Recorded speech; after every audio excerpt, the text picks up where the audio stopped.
here in one part of the botanical garden. It's a very, very interesting place with diversity, natural diversity, but also a place where we can learn a lot about nature and society, and nature and digital, which will be one of the key topics of our discussion this morning.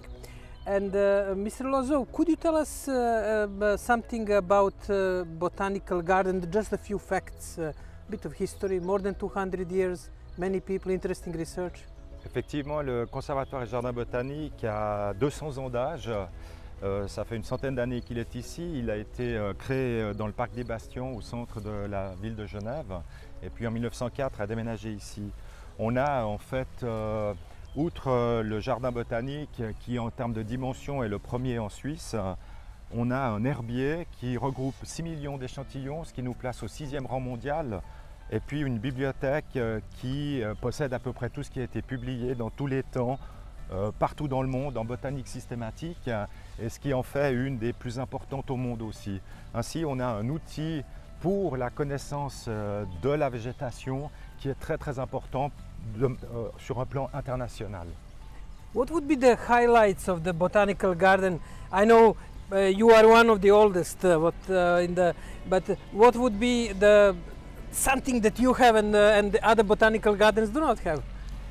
On a en fait une activité qui est très forte autour de la découverte et la découverte de nouvelles espèces, parce qu'on travaille non seulement en Suisse mais aussi à Madagascar, en Afrique, en Amérique du Sud, notamment au Paraguay. On fait la flore du Paraguay par exemple ici. Donc on a deux types d'activités. D'une part l'activité grand public et puis tout ce qui concerne la recherche scientifique avec comme fondamentale la possibilité de créer, de découvrir de nouvelles espèces, de les décrire et d'appuyer toutes ces descriptions sur deux outils très importants que sont l'herbier et la bibliothèque. And what is fascinating for us who work around it, it's one of the botanical gardens where you don't have to pay entrance ticket. It's like a park, it's a garden, which during pandemic time we use as a lovely meeting space. Probably you notice us walking with the people from whom we used to meet with, in the botanical garden. Therefore, it is one of the usages of your garden. Oui, effectivement, le jardin botanique est idéalement placé près des organisations internationales et c'est un lieu qui permet en fait de venir réfléchir, de venir échanger, de venir discuter. Et il est assez régulièrement utilisé comme deuxième salle pour venir réfléchir. Exactement. Much more inspiring one with the greenery.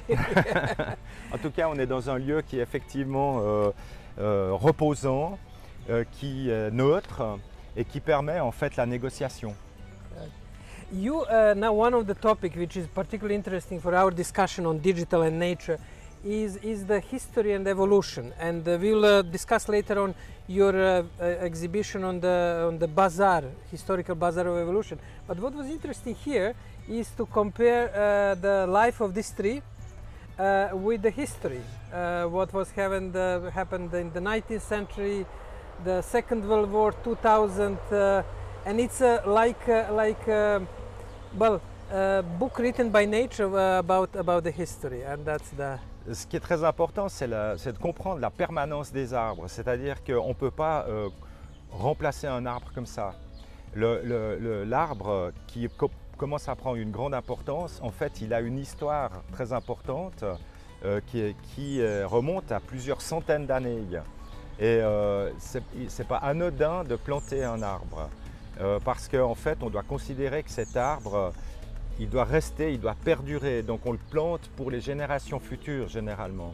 Et quand on coupe un arbre qui a été planté il y a très longtemps auparavant. Donc c'est une forte responsabilité. Je ne sais plus à quel philosophe on posait la question de savoir, oui c'était à Luther je crois, okay. On posait la question de savoir demain, on vous dit que demain c'est la fin du monde, qu'est-ce que vous faites? Et sa réponse était de dire je planterai un arbre. Yeah, I'm sure that if you ask this part of the tree, they will hear the story about Napoleon, because he was quite busy at that time in 1805 preparing for his tours to Russia, and then ultimately coming to the Vienna Congress and Independence of Geneva. Therefore, that's lines are fantastic. Let's go and see this through our walk in the garden. This interplay between evolution in nature and then evolution in society, which is quite nicely summarized here. I still remember when I read the book Black Swan, which was popular, let's say 10 years ago, about developments which you don't expect. We have white swans, and suddenly, I think in Australia, they discovered black swans. And they came to the park and said, oh, we have 3 or 4 black swans. It's not, at least in the Jardin Botanique, that unexpected, may point to have black swans. But what was written in this book on the black swan and basically is that we should be prepared for unexpected, for developments which we don't plan. And unfortunately, pandemic came as some sort of known unexpected development. What can we learn from the nature about these dynamics between expected and unexpected developments? Is there any wisdom that we can learn from the nature? Oui, en fait, ce qui se passe, c'est que si on regarde l'évolution, l'apparition des espèces, en fait, les espèces apparaissent parce que, quelque part, elles ne correspondent pas à la norme. Une espèce, en fait, ce qui est compliqué à comprendre, c'est qu'une espèce, c'est une vue de l'esprit. C'est-à-dire que c'est une construction humaine. Cette construction humaine définit l'espèce comme étant 2 individus qui peuvent procréer. Mais ces 2 individus sont en fait des individus avec des caractéristiques spécifiques. Et à un moment donné, quand ces 2 individus produisent une descendance, cette descendance n'est pas toujours dans la norme. Elle peut avoir une variation. Elle peut avoir des variations qui font que si l'environnement change, ces variations seront peut-être mieux adaptées. Et donc, ce qui va se passer, c'est que les individus qui possèdent ces variations qui sont mieux adaptées à la situation du moment vont survivre, alors que les individus qui étaient dans la norme vont mourir parce qu'ils ne sont plus adaptés. Donc la première information qu'il faut comprendre, c'est que la mort fait partie de la vie et que la mort est nécessaire à l'évolution. Ça, c'est la première chose.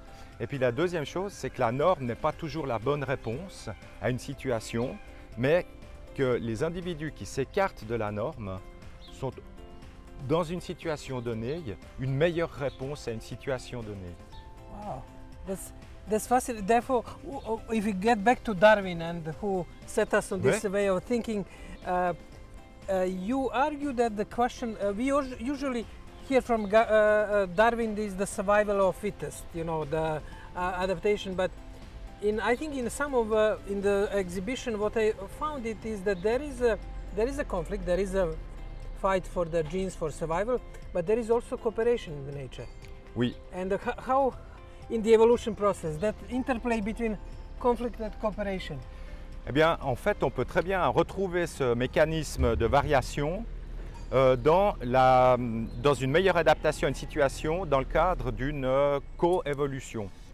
C'est très généralement au niveau, par exemple, de la capacité d'une plante à transmettre son pollen à une autre plante qu'on va retrouver ces phénomènes de coopération.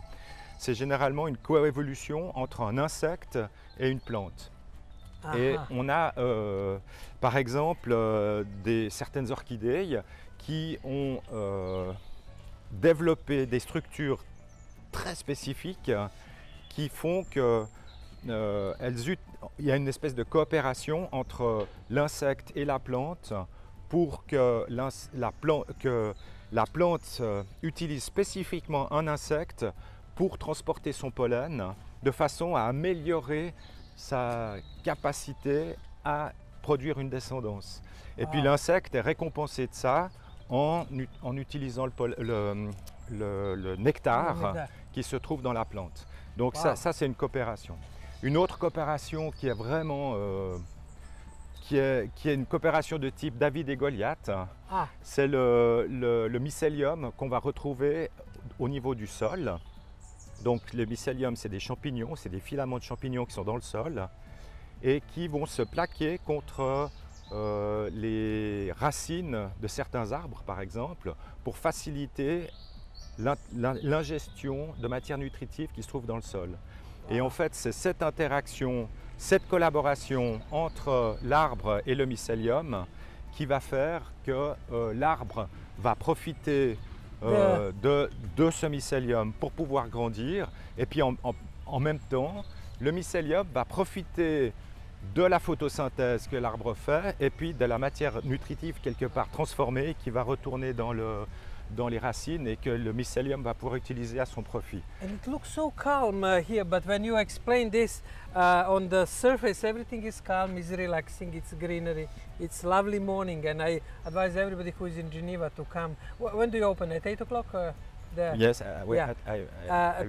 To come and to enjoy this, but when what you say, there is a really busy life under the earth. Ah, yes. Trees are moving, pollen, insects are moving, and it's really extremely busy and intense. Oui, la nature, elle est faite de toutes petites choses, mais de très nombreuses petites choses. Et si vous regardez déjà un arbre, vous imaginez le nombre de feuilles qu'il y a et que dans chacune de ces feuilles, de la photosynthèse se fait et que chacune collabore en fait à la vie globale de l'arbre.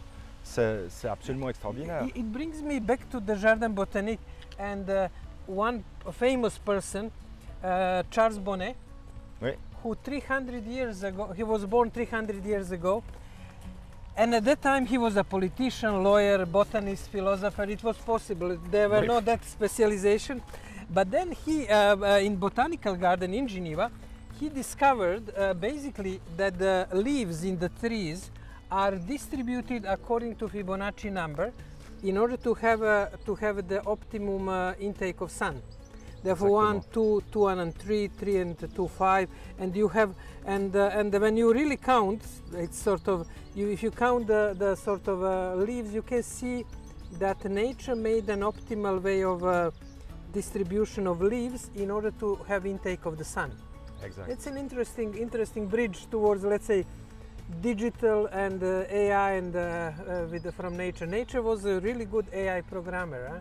Probablement, oui. Probablement. Il y a des règles en dessous il y a des règles qui sous-tendent en fait la structure et l'organisation qu'on doit découvrir encore ou qu'on découvre petit à petit et qui sont souvent effectivement des règles mathématiques. And Pythagoras, Mais elles he sont pas- argued also. Pythagoras argued that the nature is like a music, it's a mathematician. Seulement mathématiques, je ne pense pas non plus. Je pense qu'on a une partie mathématique dans l'organisation de la structure, mais ensuite il y a des exceptions et des évolutions au niveau Parce que par exemple, ce que vous expliquez là sur la structure spiralée, Yeah.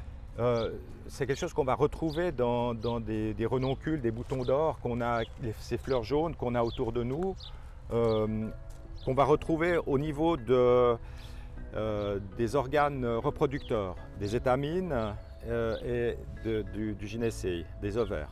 Mhm. Donc cette structure spiralée. Mais cette plante a évolué et puis elle a transformé une partie de cette structure en cycle. Et ce qui fait qu'on a au niveau des pétales et des sépales, on a des cycles de 5 éléments, 5 pétales, 3 ou 5 sépales. Donc vous avez dans la même fleur cette structure en cycle et puis ensuite cette structure spiralée. C'est pour ça qu'on dit que c'est une fleur spiralocyclique. Wow. And I think Jacob Bollier, the Swiss botanist, he discovered golden ratio also in the spiral structure in the nature. You have the really scientific team here. Are your scientists? They're very busy with. You told me taxonomy, many issues, cooperation. Is there any research on that? This bridge between, let's say, mathematics and botanics or nature? Pour l'instant, on a essayé de faire des éléments, de faire des recherches au niveau comment dire, de transformer la nature en une formule mathématique. Généralement, ça marche pour des choses méta comme la distribution, c'est pour une compréhension de la distribution. Après, on n'est pas spécialiste ici de ce genre de travaux. Par contre, on est beaucoup plus spécialiste. Enfin, notre premier métier au niveau des scientifiques du jardin botanique, notre premier métier, c'est en fait de donner un nom aux plantes. Donc, on va dans des endroits où toutes les plantes n'ont pas encore été nommées, mais on trouve aussi des plantes nouvelles pour la Suisse. I'm so curious especially about this bridge between nature and let's say current challenges of our society, because we have a huge challenge what we are going to do with the regulation of artificial intelligence, and many people are discussing how to do it. There are, well, politicians or diplomats across few hundred meters in the UN discussing it in the various organizations around botanical garden. If we bring them here and have a similar walk, what would be the lesson from the nature for this type of negotiation and discussion? In addition to inspiring walk and greenery Si on rejoint ce que j'expliquais tout à l'heure sur le processus qui amène à l'apparition de nouvelles espèces, je dirais qu'une discussion qui est bloquée, elle nécessite peut-être d'avoir un autre regard ou bien d'essayer de trouver une voie un peu différente de ce qu'on avait imaginé jusque-là. Et